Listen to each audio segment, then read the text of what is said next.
ગાંધીધામ સંકુલમાં નશાનો કારોબાર ધમધમે છે. કડક કાર્યવાહી કરવાની જવાબદારી પૂર્વ કચ્છના એસપીની છે. અગાઉ પણ કોંગ્રેસ દ્વારા આવેદનપત્ર અપાયેલા છે, છતાં આજ દિન સુધી યોગ્ય કાર્યવાહી કરવામાં આવી નથી. 2 દિવસ અગાઉ નશાના કારણે સમાજના આશાસ્પદ 2 યુવાનોનું દુઃખદ અવસાન થયું છે.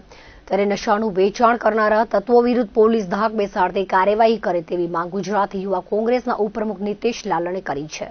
2 દિવસ અગાઉ સમાજના આશાસ્પદ 2 યુવાનોનું અકસ્માતમાં દુઃખદ અવસાન થયું છે.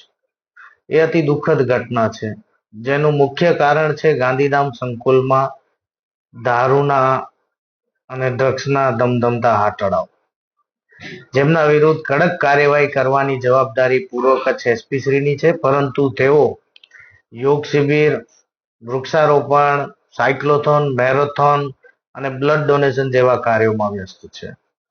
તો એસપી સાહેબ, આપનું મુખ્ય કાર્ય છે કાયદો વ્યવસ્થા.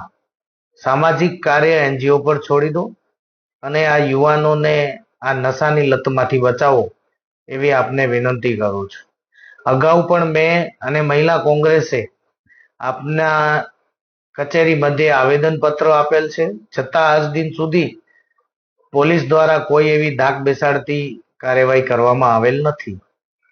અને જ્યાં જ્યાં કાર્યવાહી થઈ છે ત્યાં દારૂનું સેવન કરેલા લોકો ઉપર કાર્યવાહી પોલીસ કરે છે, પણ જે નશાનું વેચાણ કરી રહ્યા છે અસામાજિક તત્વો વિરુદ્ધ પોલીસની કાર્યવાહી નથી થતી. એવા પણ ઘણા બધા બનાવો સામે આવેલા છે. એટલે મારી આપને વિનંતી છે કે નાના મધ્યમ વર્ગના ગરીબ લોકોને કે રાહદારીઓ, નિર્દોષ લોકોને હેરાન કરવા કરતા પણ આપ અસામાજિક તત્વો વિરુદ્ધ ધાક બેસાડતી કાર્યવાહી કરશો એવી હું આપશ્રીને વિનંતી કરું છું.